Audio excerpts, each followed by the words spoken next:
자, 김영철전입니다. 김영철전인데, 조금 전에 얘기했던 것처럼 우리 대부분의 고전 산문은 해피엔딩이 주를 이룬다고 그랬죠. 창성가미록 같은 경우에도 결국 작품 전체적인 결말은 행복하게 마무리가 되는데, 이 김영철전은요, 여기 잠깐 내용도 있죠. 네, 전쟁에 참여해서 공을 세웠는데 평생 고통을 받는다. 즉, 빚덩이와 가난밖에 없다라는 그 내용입니다. 좀 해피엔딩이 아닌 그런 내용이죠. 자, 앞부분의 줄거리 좀 한번 체크합시다. 아버지와 함께 전쟁에 참여한 영철은, 제목이 김영철전이니까 뭔가 좀 영웅 같은 느낌인데 별표 쳐야 되겠죠. 그래서 후금장수의 포로가 돼서 건주에서 8년 가까이 살며 두 아들을 얻었지만 아들들을 두고 명나라 동주로 도망친다라고 되어 있습니다. 그래서 영철이 일단 어떤 인물이냐, 전쟁에 참여하는데 군역의 의무를 다하는데 이 영철이 청과의 전쟁에 참전을 하죠. 간단히 좀 정리할게요. 전쟁에 참전을 합니다. 전쟁에 명나라 군사로 참전을 해요.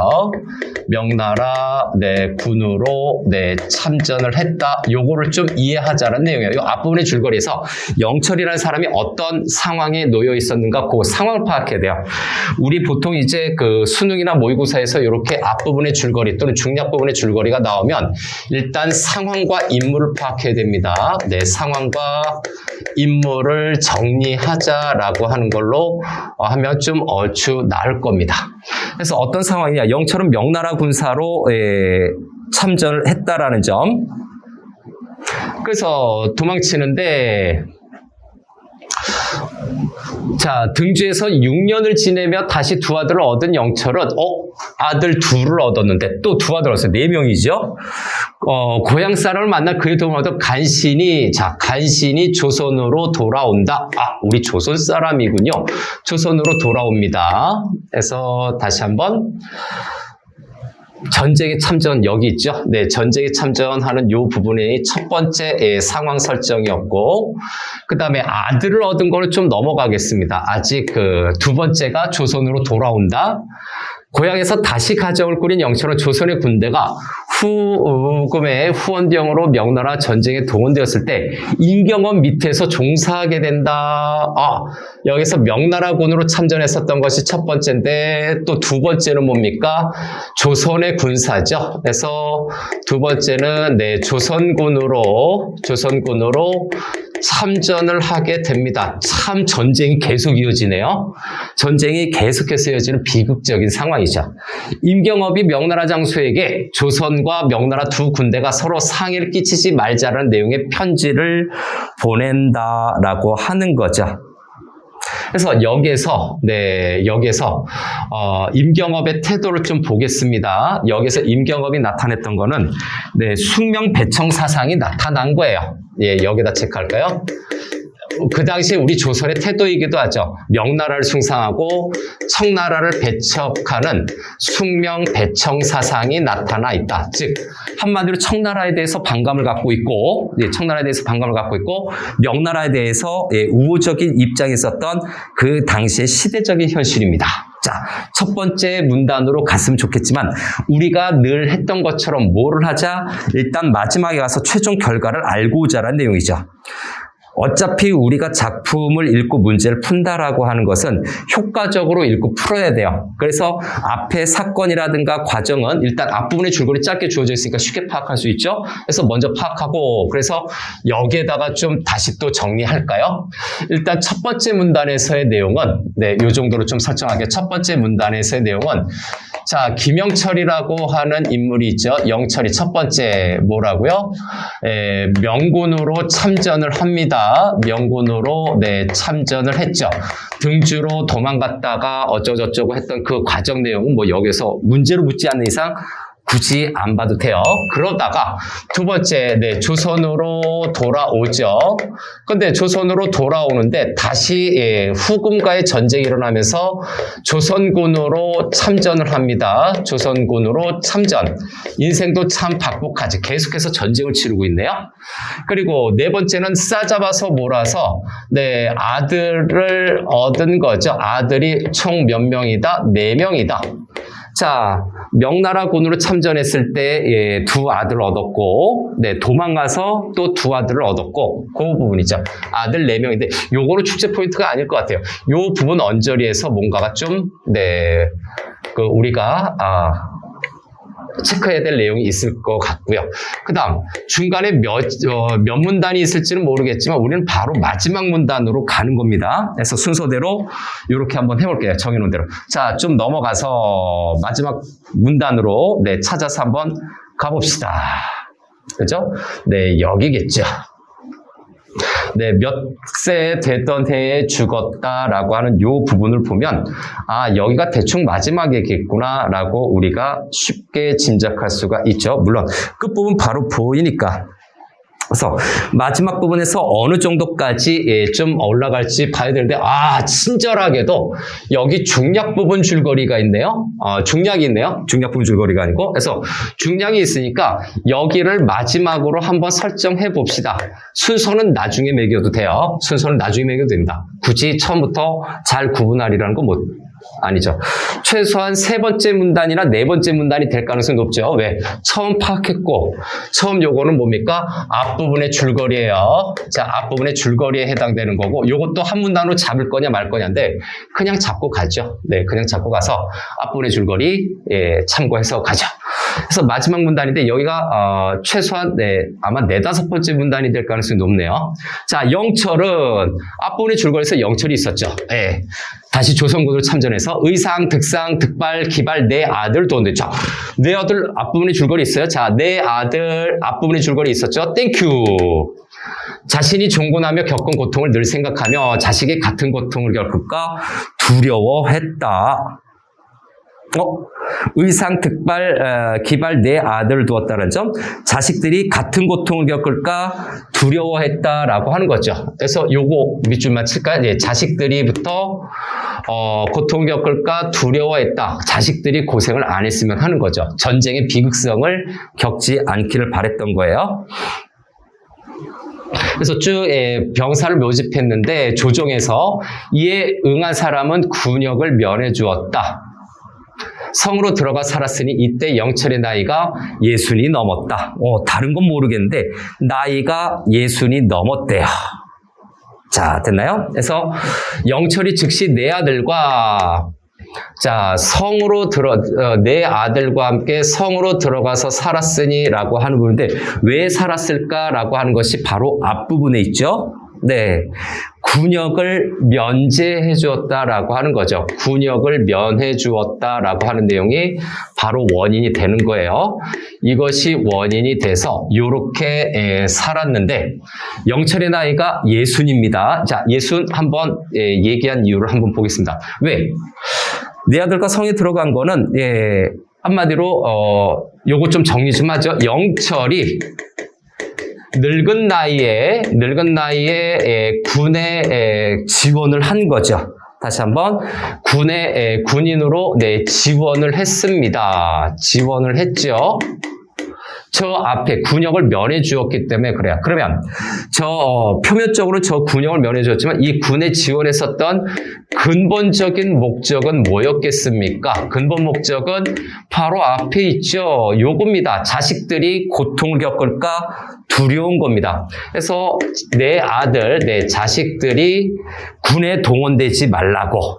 그래서 자식들이 군에 또는 전쟁이라고 할까요? 전쟁터에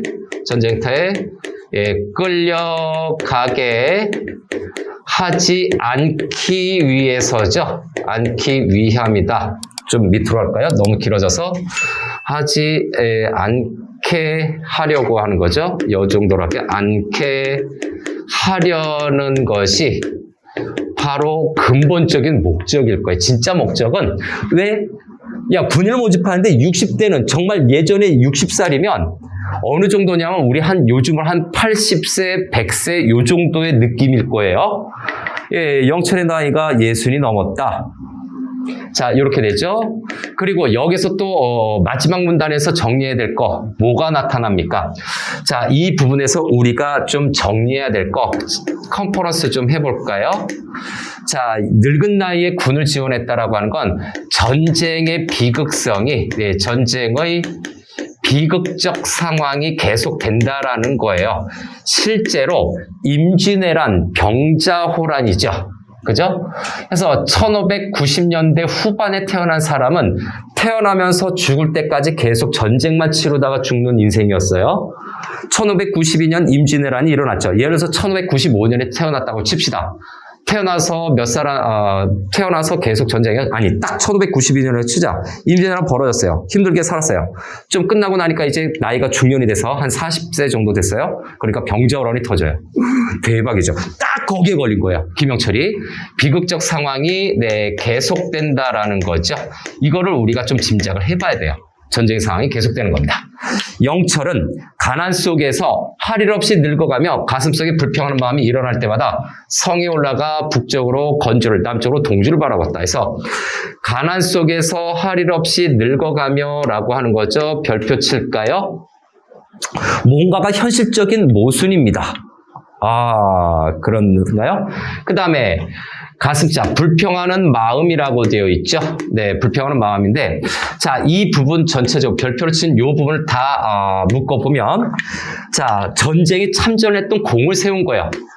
다시, 네, 전쟁에, 네, 참전해서 공을 세웠는데, 아니, 조선에 돌아오면 좀 보상도 받고 좀 쉬고, 아, 그래, 너 전쟁에서 고생했으니까 좀 쉬어라.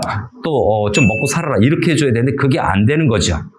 그래서 공을 세웠지만, 네, 현실이 어떠합니까? 현실이 개떡 같은 거죠. 현실은 가난과 고통이, 예, 계속되는 겁니다. 가난, 고통 계속되는 거죠. 현실의 모순이 계속 이어져요. 예, 이건 어쩔 수 없어요. 물론 조정이 뭐 부패하고 뭐 이런 것도 물론 있겠지만 워낙 전쟁이 계속되던 시기니까 이거 개인으로 할 수 있는 방법이 별로 없는 거죠. 등주를 바라보았어요. 나름대로 뭡니까? 속을 달래는 거죠. 해서 자, 건주를 남쪽으로 등주를 바라보았다 해서 후금과 명나라에 두고 가족에 대한 그리움이에요. 요건요. 거기를 바라보는 거죠. 가족에 대한 그리움. 그러고 있노라면 서글픈 생각에 눈물이 떨어져 옷깃을 적셨다라고 하는 거죠. 그래서 이 눈물의 상징적인 의미는 바로 뭡니까? 삶에 대한 한탄일 수도 있고요. 또는 가족에 대한 그리움이겠죠. 가족에 대한 그리움이 눈물을 흘리게 할 수도 있어요. 그래서 가족에 대한 그리움이죠. 언젠가 사람들에게 영철이 이렇게 얘기했습니다. 내가 아무 잘못도 없는 처자식을 저버리고 두 곳의 처자식들로 하여금 평생을 슬픔과 한탄 속에서 살게 했으니, 야, 그죠? 아무 잘못도 없는 쭉 밑줄 칠게요. 슬픔과 한탄 속에서 살게 했으니 라고 하는 것은 다시 한번 얘기하나요? 전쟁의 비극이죠. 전쟁의 비극성을 다시 한번 체크할 건데, 이 전쟁의 비극성은 뭘로 체크할 수도 있습니까? 개인이 어쩔 수 없는 거예요. 환경이 인간의 삶을 결정해버리는 거죠. 환경 결정론적 관점이라고 봐야 됩니다. 환경 결정론적 관점으로서 개인의 의지와는 상관없이 시대적인 흐름에서 개인이 선택할 수 있는 방법이 몇 안 된다는 내용이죠. 그래서 지금 내 곤궁함이라고 하는 것은 가난이에요. 같은 말로 요거 가난함이죠. 이 가난함이라고 하는 건 현실적인 어떤 모순. 이 지경에 이른 게 어찌 하늘이 내린 재앙이라고 되어 있네요. 그래서 곤궁함이 하늘이 내린 재앙인데 요거에 관련된 것이 인과응보로 생각할 수도 있고요. 또는 하늘이 내린 재앙이라고 하는 것은 인과응보. 두 번째는 네, 운명론적 사고라고도 볼 수가 있고요. 네, 운명론적 사고. 그 다음 세 번째가 바로 이겁니다. 환경 결정론이죠. 그래서 환경이 인간의 삶을 결정하는구나. 환경 결정론적인 관점이 반영된 걸로 평가할 수 있습니다. 하지만 타국에 떨어져 살다 끝내 부모의 나라로 돌아왔으니 또한 한스러 여길 게 뭐 있겠나라고 얘기합니다. 그래서 여기에서 그나마 다행인 건 부모의 나라로 돌아왔으니 또 한스러 여길 게 뭐 있나라고 해서 귀국한 거죠. 그죠? 네, 귀국한 거죠. 그래서 조선에 돌아온 것을 후회하지는 않습니다. 여기서 조심해야 될 거, 조선으로 되돌아온 겁니다. 조선으로 귀국한 거에 대해서는 후회 없다라는 얘기를 합니다. 나머지는 정말 한스러운 것들이 좀 많겠죠. 영철은 20년간 성을 지키다가 84세 되던 해에 죽었다라고 하는 거죠. 그래서 여기 죽었다라고 하는 건가요? 이게 바로 뭡니까? 군역을 죽어서 벗어났다라고 정리할 수 있죠. 죽어서 군역을 벗어나게 되어 이게 참 비극적인 삶이죠. 그 다음 여기에서 20여 년간 성을 지키는데, 요거 좀 말고요. 여기 있죠. 전쟁이 계속, 되는 상황에서, 조선의 백성의 고단한 삶을 살게 된 상황이 나타났다. 그래서 첫 번째, 죽어서 군역을 벗어났죠. 죽었다라고 하는 거. 두 번째, 조선의 백성의 고달픈 삶의 현실이 나타나고 있어요. 다음 세 번째로 좀 더 들어갈까요? 계속 맞춰서 세 번째 하나 더 체크해서, 여기서 표현상의 특징을 보면 영철의 어떤 늙었을 때의 삶이죠. 영철의 삶의 과정, 노년의 삶이죠. 요약적으로 지금 얘기하고 있습니다. 요약적으로 표현을 하고 있는 거고요. 요약적이죠. 그리고 플러스 어떻습니까? 비극적인 삶을 살았던 거를 우리가 쉽게 알 수 있습니다. 비극적인 삶이라는 걸 알 수가 있죠.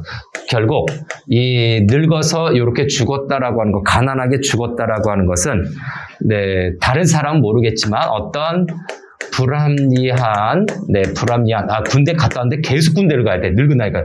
불합리한 어떤 현실적 처우와 상황이 계속해서 나타나는 거죠. 죽어서야 전쟁을 모면할 수 있어요. 와, 대박. 이런 상황이 있죠. 가난과, 그렇죠? 가난과 회환 속에서 죽었습니다. 가족에 대한 그리움으로 죽게 되죠. 그래서 영철의 마지막은 뭡니까? 귀국한 영철이죠.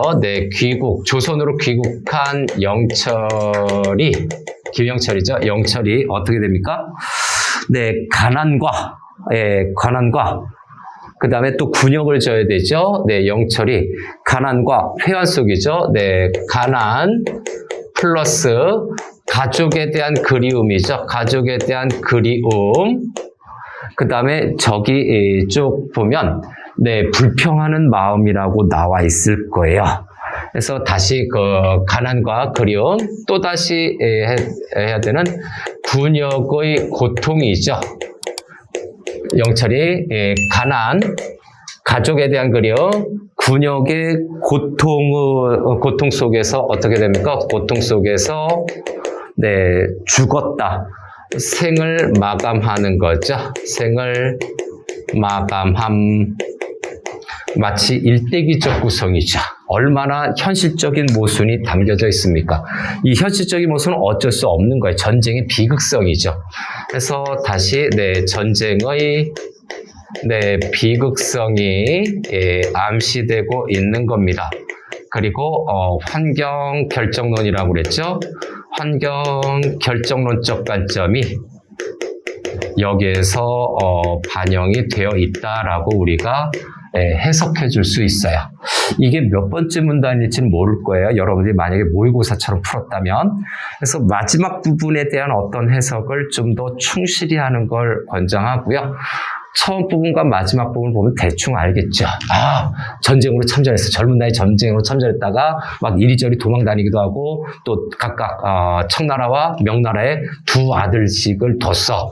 그런데 귀국했는데 다시 아들들이 그런 고통을 겪지 말라고 군역을 또 지원을 하죠.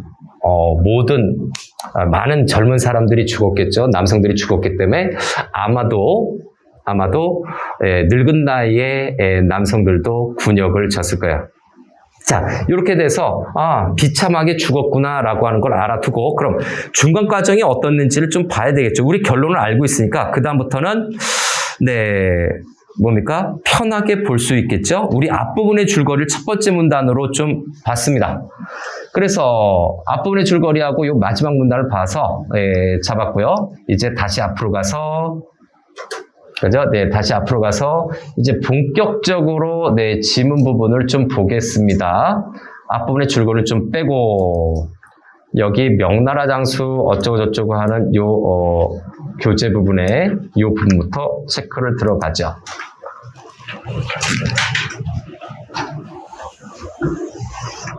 자, 마지막 문단을 좀 얘기했고요. 자, 명나라 장수가라고 하는 것이 여기가 첫 번째 문단입니다. 네, 첫 번째 문단이고요. 두 번째 문단이죠. 앞부분의 줄거리를 우리 첫 번째로 잡았으니까 그것도 활용해야 돼요. 앞부분의 줄거리도요. 명나라 장수가 편지를 읽고 몹시 기뻐하며 영철에게 은 30냥과 배 20匹를 선물로 내리고 답장을 써주었다. 자, 이 편지라고 하는 것이 뭐겠습니까? 결론적으로 서로 간의 어떤 병력 손실을 막을 수 있게 된 상황을 얘기하는 겁니다. 그래서 아직 잘은 모를 거예요. 네, 앞부분의 줄거리를 좀 보면 서로 상해를 끼치지 말자라고 하는 내용이 있었죠. 네, 거기를 좀 안 했어요. 도망갔고 고향으로 돌아왔고 종사하게 되고 그 바로 앞부분에 보면 임경의 명나라 장수에게 조선과 명나라가 두 군데가 서로 상해를 끼치지 말자라는 내용이죠. 그래서 이 편지의 내용은 서로 상처나 상해를 입히지 말자라는 내용이었어요. 말자라는 내용이에요. 이 편지 바로 앞부분에 줄거리 있었죠. 그래서 영철에게 은 30냥과 배 20匹를 선물로 내리고 하는 부분이죠. 네, 이 부분이죠. 한마디로 여기서 요거는 병력 손실을 저 앞에서 옆에서 보는 병력 손실을 입지 못하게 대한 상을 받게 된 거죠. 네, 상을 받게 된 거고 답장을 써줬습니다. 또 답장을 써줬대요. 그래서 영철이 어떤 역할을 했습니까? 그럼 영철은 여기에서 임경업의 어떤 편지를 갖고 임경업의 밀사이자 통역관이었죠. 네, 통역관 역할을 했다라고 보면 되겠습니다. 자, 밀사이자 통역관 역할을 한 걸로 추정이 되죠. 자, 여기 좀 쭉 지어서. 근데 한 사람이 나타나서 얘기를 합니다. 자네가 이곳에 어찌 왔나 하는 부분이죠. 전유년이었다라고 하는 거죠. 자네가 이곳에 어찌 왔나? 예, 명나라가 주둔한 곳이죠. 그래서 명나라 주둔한 곳입니다. 주둔한 곳인데 조선에 있어야 될 사람이 또는 죽었거나 해야 될 사람이 여기 있는 게 좀 우아했나요? 자, 놀랍게 대뜸 처자식 소식부터 묻고는 해서 궁금하겠죠. 전쟁의 비극, 바로 이산가족이 된 겁니다. 그래서 그럼 전유년이 누구냐? 약간 배경 설명 좀 해야 되겠네요. 요건 좀 배경 설명하면 명나라 군사로 참전했다고 그랬어요. 그래서 후금에 같이 포로로 잡힌 사람이에요. 포로로 잡혔음 이렇게 좀 써놓을게요. 내용 이해를 위해서 요거 체크합니다. 즉 김영철이 명나라군을 참전을 했어요. 그래서 청나라의 포로로 잡혔습니다. 그러다가 이제 도망간 거죠. 그때 포로 잡힐 때 같이 잡혔던 포로가 바로 전윤현이라는 사람이죠. 그래서 이제 처자식 소식을 묻는 거예요. 도망가서 이제 두 아들을 낳았죠. 네, 전윤현이었고요. 그리고 놀랍기도 하고 기쁘기도 하다라고 하는 것은 그래서 아마 반가웠을 거예요. 상황을 좀 봐야 되죠. 그래서 요거는 예상하지 못한 만남을 암시합니다. 예상하지 못한 만남이다 라고 좀 체크를 해둬야 되고요. 예상하지 못한 만남이에요. 아, 그렇구나. 그래서 이제 그 상으로 받은 걸 주면서 물어봅니다. 가지고 가서 아내와 자식에게 전해줘요 라고 해서 처자식에 대한 염려죠. 아내와 자식에게 전해줘요 라고 해서 가족에 대한 걱정, 다른 말로 하면 가족에 대한 사랑이 담겨져 있는 겁니다. 가족에 대한 사랑, 걱정이죠. 사랑과 다시 한번 걱정이 담겨져 있는 겁니다. 돌아와 배를 대니 라고 해서 이제 장면이 바뀌었죠. 날이 밝았다 해서 여기까지가 2번으로 한번 합시다. 일단 두 번째 문단에서는 전윤현을 만나게 되죠. 전윤현을 만나서 어떻게 됩니까? 가족에 대한 사랑과 걱정을 느꼈다라고 하는 거죠. 사랑, 걱정 이 정도로 좀 할까요? 사랑과 걱정을 느꼈어요. 왜 바꾸느냐? 실제로 어떤 문제집이나 자습서 이런 모의고사 문제에서는 잘 나눴겠지만 우리가 실제로 읽을 때는 이렇게 나눌 수밖에 없을 거예요. 세 번째로 좀 볼게요. 돌아와 배를 대니에서 지금 상황의 전환이 나타나 있죠. 날이 밝았다. 염철은 임경에게 편지를 전해주었는데 여기서의 편지는 또 뭐겠습니까? 여기서의 편지는 답장이죠. 이 답장이 편지예요. 명나라에서 서로 상해가 없도록 임경업이 상해가 없도록 합시다라고 보낸 편지를 받고서 명나라 장수가 써준 편지겠죠. 전해주었는데 편지를 뜯어보기도 전에 갑자기 오랑캐 두 사람이 말을 달려왔다. 그래서 오랑캐 두 사람은 후금의 군사입니다. 다시 한번 후금의 군사들이겠죠. 임경업은 즉시 편지를 숨겼고, 그렇죠? 후금의 군사에게 어떻게 됩니까? 발각된 거예요. 그래서 발각됐고, 오랑캐 두 명이 배에 오르더니 임경의 목을 움켜잡고 말했다. 위기죠. 그렇죠?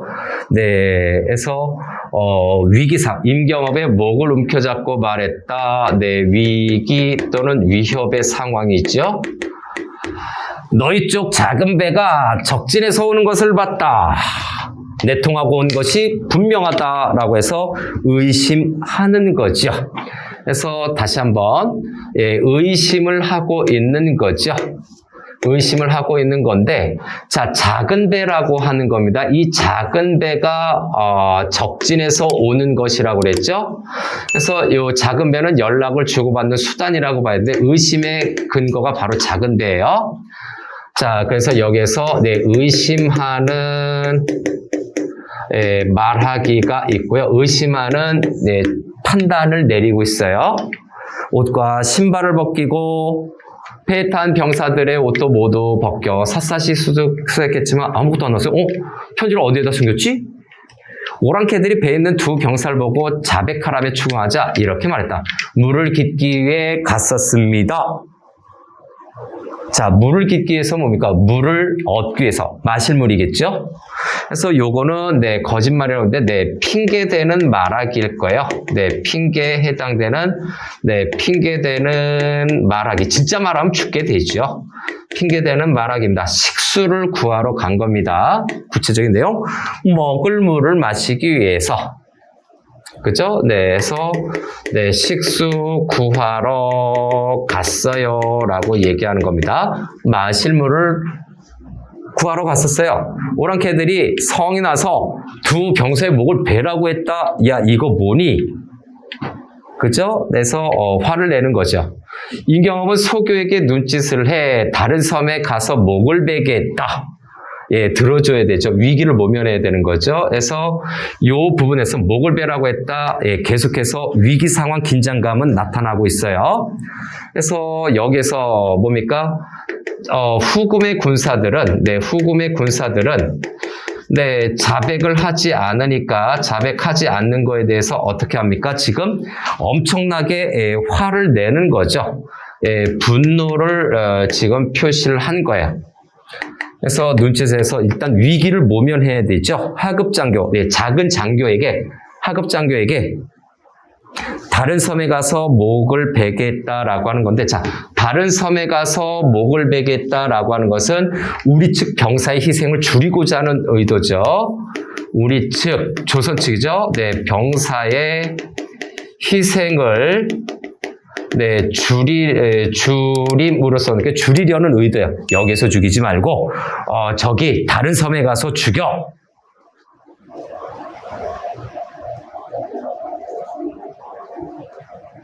그래서 어떻게 됩니까? 네, 검을 거꾸로 잡고 목을 베는 신용이죠. 그래서 여긴가요? 검을 거꾸로 잡고 내리쳐 목을 베는 신용을 해 보이고 자기 코를 때려 검에 피를 묻힌 뒤 돌아와 라고 하는 거죠. 이거 뭡니까? 예, 다 꾸민 거죠. 그래서 요거는 임시 방편이에요. 위기를 모면하기 위한 임시 방편입니다. 임시 방편. 그래서 하석상대 동족방뇨라고 하는 이런 사자성어도 있죠. 이렇게 임시 방편으로 위기를 모면하려는 건 뭡니까? 병사의 희생을 줄이려고 하는 거예요. 무고하게 우리 측 병사를 죽이면 안 되잖아요. 그래서 오랑캐에게 보여줬고요. 오랑캐는 그제야 돌아갔다. 아이고 단순한 것들. 그렇죠? 네. 그래서 명나라와 내통한 것이 들통나면 안 되니까 이렇게 보여줬다라고 하는 요 일련의 행동에서 오랑캐 요구, 후금 군사의 오랑캐의 요구를 들어주는 신용을 했다라고 봐야 됩니다. 여기에서 임시방편의 구체적인 내용은 오랑캐의 요구사항을 들어주는 척을 했다. 자, 여기까지가 3번. 좀 짧게 잘라볼게요. 실제 사건이 뭐가 있는지. 그래서 3번은 뭡니까? 답장을 받았어요. 다시 한번, 답장을 받았고, 거기에서, 위기가 있었죠. 오랑캐는 그제야 돌아갔다. 이제 전투 장면으로 넘어가니까. 그래서 누굽니까? 영철과, 임경업이죠. 임경업이, 답장을, 숨긴 거죠. 여기에 부수적인 건 뭡니까? 후금, 병사의 위협과 의심이 있었다라고 하는 거죠. 여기에서 위기가 느껴졌을 거예요. 여러분들도 읽을 때. 또 넘어갑시다. 요거는 정말 뭡니까? 그 시중에 있는 문제집이나 자습서처럼 여러분들이 하려고 하면 안 돼요. 여러분들이 느낄 수 있는, 판단할 수 있는 그 장면이라든가 사건의 변화를 보시죠. 에피소드식으로 이렇게 계속 변하고 있네요. 조금 더 내려가 볼까요? 그래서 좀 잘게 잘라서 나중에 묶으면 돼요. 서로 비슷한 내용이 있다면 묶으면 됩니다. 그래서 그렇게 묶으면 되니까 이렇게 한번 분석해 보죠. 자, 이제 네 번째로 넘어갑시다. 자, 네 번째로 넘어가서 이날 임경업은 전투를 벌였다. 또 사건이라든가 장면이 바뀌게 되죠. 그래서 사건이나 장면이 바뀌게 됩니다. 네 번째로 넘어가죠. 사건이나 장면이 바뀌지 않는다면 굳이 저렇게 숫자를 다르게 할 필요는 없고요. 자, 명나라 군대와 전투를 벌였는데 임경업은 명나라 군대와 전투를 벌였다라고 하는 거죠. 명나라 군대가 앞으로 밀거나 우리 군대를 포위하자 우리 군대는 총알 없는 총을 쏘고 명나라 군대는 화살촉이 빠진 화살을 쏘아댔다. 요거죠. 한마디로 눈속임을 한 거에 희생이 없도록 하자라고 해서 그죠? 네. 가짜 전쟁을 하는 것이죠. 그래서 거짓 싸움입니다. 전투를 벌였는데 요거는 거짓 전투에 해당이 되죠. 예, 청나라를 속이기 위한 거짓 전투에 해당이 됩니다. 여기도 역시 거짓 전투에 해당이 되는 거죠. 그래서 거짓 전투의 모습이 계속해서 이어지고 있구나 판단하면 되겠습니다. 그래서 이렇게 한참을 싸우며 밀고 밀리기를 세 차례나 반복했다 해서 밀고 밀리기를 세 차례나 반복했다라고 하는 것은 자, 거짓 전투 또는 형식적인 전투 뭐 이렇게 평가할 수 있네요. 다 같은 내용이에요. 형식적인 전투를 했고 이렇게 거짓 전투, 형식적인 전투를 한 것은 바로 어떤 뜻이겠습니까? 병력의 희생을 줄이는 거죠. 희생을 없게 만드는 어떤 한 방법일 거야. 그러나 명나라 군대가 쇠갈고리를 우리 배에 걸고 육박해오자 우리 군사들 중에 이것이 미리 약속된 행동을 모르던 이들이 그렇죠? 모르던 이들이라고 하는 거죠. 그래서 요거는 뭡니까? 이렇게 돼서 육박해오자라고 하는 건 약속된 행동인지 좀 몰랐던 군사들이 있으니까 요거 명나라 군대가 접근전을 일단 펼치는 거죠. 접근전인데 요거는 조선군의 오해를 유발할 가능성이 매우 높죠. 조선군의 뭡니까? 오해를 유발하게 됩니다. 위급함을 보고 실탄을 장전해 총을 쏘기 시작했다.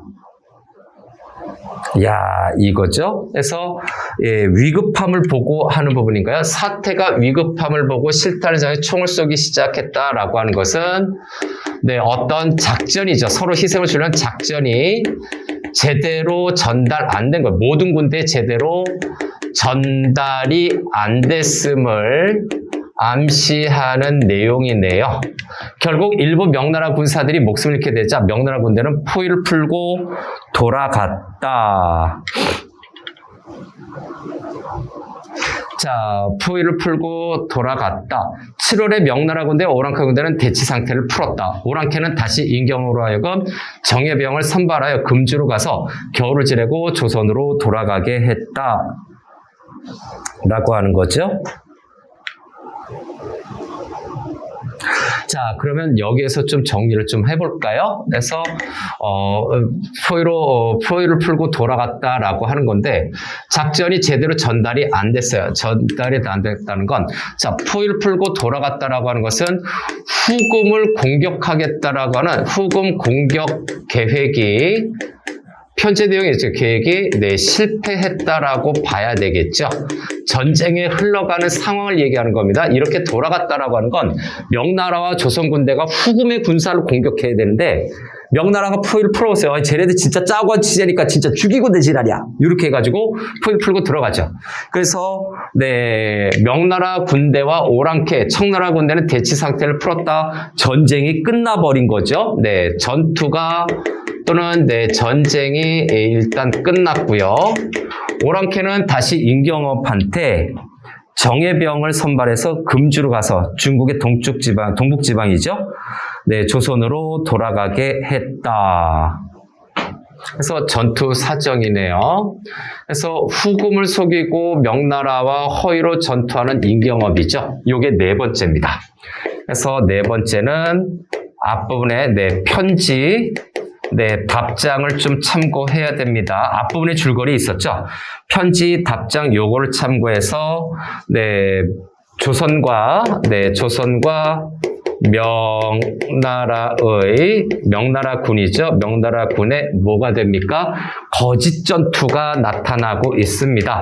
거짓 전투를 하게 되는데 이거의 목적은 뭐다? 이거의 목적은 병력 손실을 서로 줄이자, 병력 손실을 없게 하자라는 것은 숙명 배청 사상이 반영이 된 거예요. 그래서 전쟁의 경과가 나타났고 그 다음에 5번째로 넘어가죠. 신사년에에서 또 시간의 변화가 나타나잖아요. 그래서 네, 시간의 변화, 장소의 변화, 사건의 변화를 좀 봐야 됩니다. 유림이 군대를 이끌고 금주에 갈 때 영철은 또 종군하게 되었다. 이제 우리 영철로 왔네요. 영철은 또 종군하게 되었다. 야, 이건 또 뭐니? 그죠? 네, 그래서 영철을 또 종군하게 되었다. 바로 전쟁이 계속됐기 때문에 또 종군하게 됐다. 예, 군역을 계속 지는 거죠.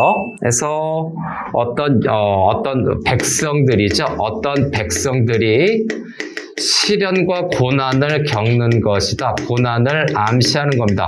왜? 계속해서 종군을 해야 돼요. 오랑캐 측에서는 1인 1을 진중에 아라나가 진중이죠. 자, 아라나가 진중에서 영철을 보고는 이렇게 꾸짖었다. 나는 내게 3가지 큰 은혜를 베풀었다.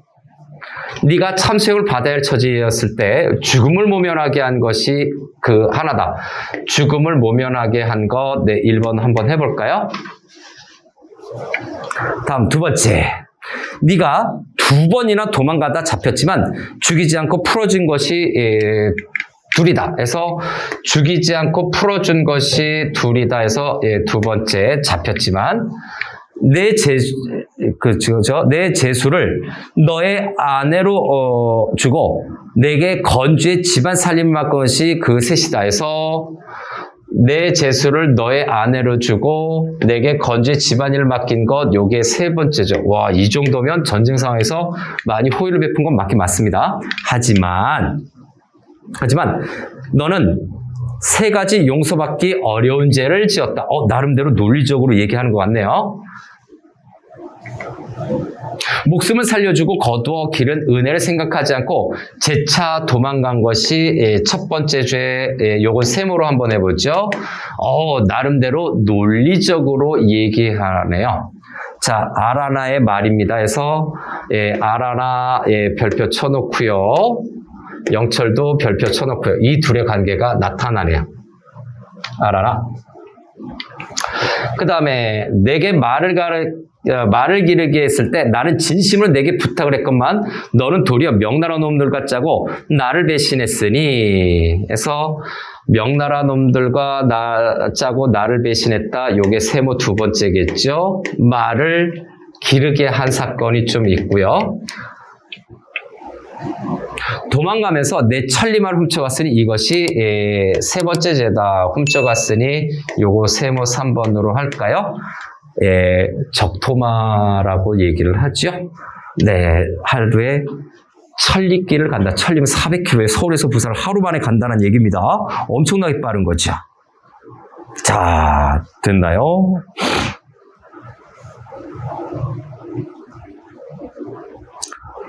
자, 훔쳐갔으니 죄다. 됐나요? 내가 도망간 건 그리 한스럽지 않다. 라고 해서 여기 좀 끊겼는데, 한스럽지 않다만, 내 천리마를 잃은 것은 너무도 한스러워 지금까지도 마음이 아프다. 내 반드시 내 목을 베리라. 라고 해서, 네. 지금 여기에서 아라나의 말하기 특징을 좀 하겠습니다. 여기 블록 A로 되어 있죠. 여기 좀 뒤에 밑에가 있는데, 자, 아라나의 말하기 특징, 네. 3가지 은혜와 3가지 죄목이죠. 네, 3가지 은혜와 3가지 죄목으로 영철의 행동을, 그죠?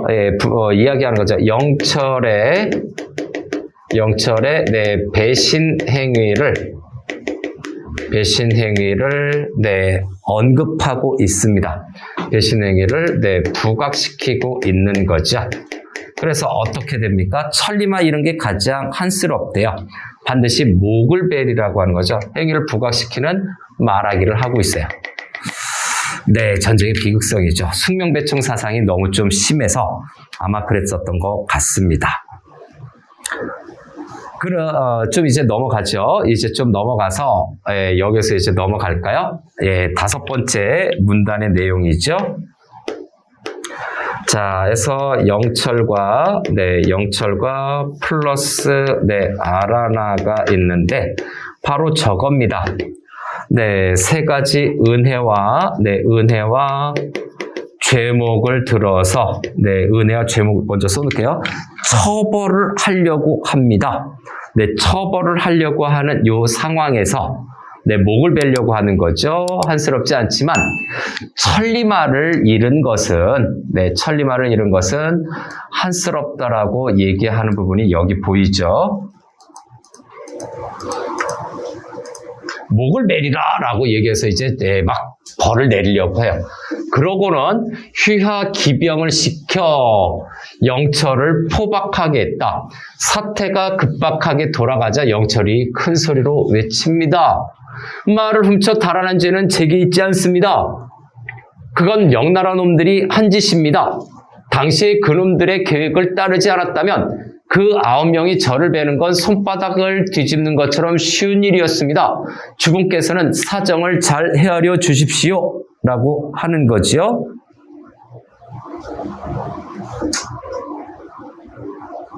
자, 해서 명나라 놈들이 한 건데 이 명나라 놈은 누구겠습니까? 전윤현입니다. 앞에서 나타났던 전윤현이고요. 그 다음에 계획을 따르지 않았다면 9명이 저를 베는 건 손바닥 뒤집는 것처럼 쉬운 일이라고 하는 거죠. 한마디로 명나라 놈들이라고 되나요? 명나라 군사들이 했던 거를 따를 수밖에 없었던. 그래서 계획대로 명나라 군사들의 말을 따를 수밖에 없었던 이유는 목숨을 구하기 위한 거죠. 위협이 있었기 때문에 어쩔 수 없었어요. 헤아려 주십시오 해서 사정하는 말하기를 하고 있죠. 아라나는 영철의 말을 듣지 않았다. 유림이 아라나를 달래며 말했다. 영철이 죄를 짓긴 했습니다만 대신해주죠. 공께서 예전에 살려주셨으면서 지금 죽인다면 끝까지 덕을 베풀지 못하는 게 되고 맙니다. 라고 하는 거죠. 그래서 이게 어떤 설득의 의미가 바로 뭐겠습니까? 그렇죠? 그래서 이 부분이죠. 그래서 다시 한번 아라나를 달래며 말하는데 끝까지 덕을 베풀라라고 얘기하는 거죠. 끝까지 덕을 베풀라라는 의도로 지금 얘기한 거예요. 그래서 이것이 발화 목적이죠. 그래서 끝까지 덕을 베풀라라고 하는 것이 다시 한번 유림의 발화 목적입니다. 유림의 말하기 목적이죠. 영철이 지금 위기 상황에 있는데 지금 요 유림이 등장을 해서 대신 변명을 해주고 있네요. 제가 영철의 죄에 대한 대가를 후히 치르고자 하니 은덕을 온전히 하시기 바랍니다. 라고 해서 입담배 200근을 죄값으로 치렀다라고 하는 거니까 유림이 이렇게 도와주네요. 라고 얘기를 하네요. 그래서 죄값을 치렀다. 그래서 조력자의 역할을 하죠. 조력자를 통해서 위기를 모면하네요. 안 그랬으면 영락없이 죽을 뻔했는데 위기 모면하고 있죠. 그 다음 득북이라고 하는 사람이 오랑캐 군중에 있었대요. 내 아들을 보고 싶지 않은가? 득북을 불러오겠다. 부자가 마주보고 눈물을 흘리니 진중에서 이 광경을 본 모든 이들이 슬퍼하며 한숨을 내셨다 해서 득북이 누굽니까? 영철의 아들이죠. 해서 아들 이렇게 합시다. 영철의 아들이죠. 그래서 영철의 아들인데 아라나 밑에서 얻은 아들이라고 되어 있어요. 한마디로 후금에서 얻은 아들입니다. 그래서 득북은 영철이 후금에 있을 때, 포로로 있을 때 얻은 아들이다라고 봐야 되겠죠. 진중에서 이 광경을 모든 이들이 슬퍼하며 한숨을 쉬었고요. 득북은 멜술과 반찬과 과일을 차려와 영철을 대접했고요. 효사상인가요? 자, 에서 득북은 네, 그 다음에 영철은 귀한 과일은 유림에게 먼저 올리고 해서 대접했다 해서 여기는 네, 효를 실천하는 거죠. 효를 실천하는 거라서 요거 네, 득북의 행위는 네, 봉양이라고 얘기합니다. 득북의 예, 효 실천 봉양이 있고요. 좀 유교적으로 나왔네요. 영철은 귀한 과일은 유림에게 먼저 올리고 은혜를 갚는 거죠. 귀한 과일은 유림 물러나 여러 사람들과 함께 음식을 먹었다 해서 요거는 뭡니까? 네, 은혜를 갚고 싶음이라고 써놓을게요. 은혜를 갚고 싶은 마음에 네, 귀한 음식이 되는 거죠. 어쨌든 위기를 모면하게 하는 거죠. 자, 그럼 다시 상황 정리 좀 하죠. 유림이 아라나를 달랩니다.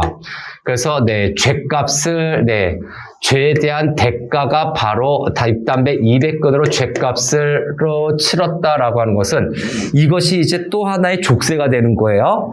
즉 영철이 비록 목숨을 살리기는 했지만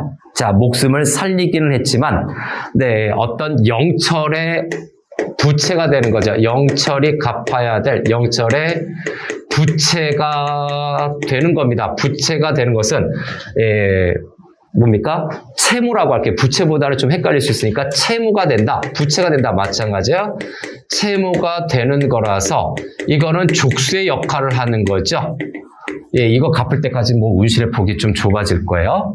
그 다음에 내 아들을 보고 싶지 않은가라고 하는 것은 요건 아라나가 이제 저 죗값을 저렇게 되니까 자, 아라나가 뭡니까? 아라나의 말에 해당이 돼요. 이제 죗값 치렀으니까 죽이지는 않는데 아들을 보고 싶지 않은가라고 해서 나름대로 영철을 용서한 거죠.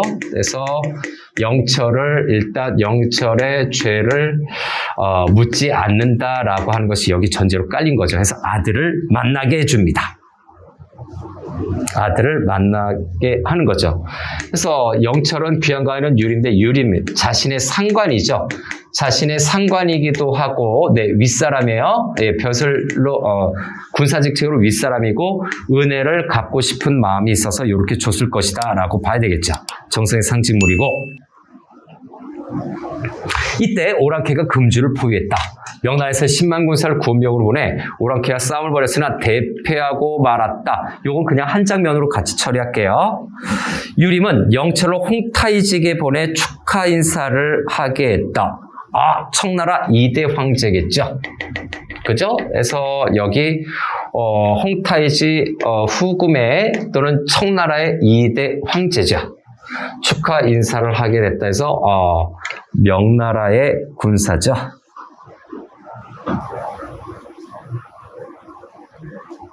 자, 됐나요? 그래서 구체적인 사건 내막까지는 굳이 필요가 없고요. 은혜에 대해서, 죄목에 대해서 얘기를 했지만 플러스 어떻게 됩니까? 죽이려고 했지만 요거 결국은 네, 죽이지 않고 네, 입담배 200근인가요? 그래서 네, 입담배 200근 그죠? 네, 요게 있었죠. 또 하나 더 들어가야 되죠. 뭐가 있었나요?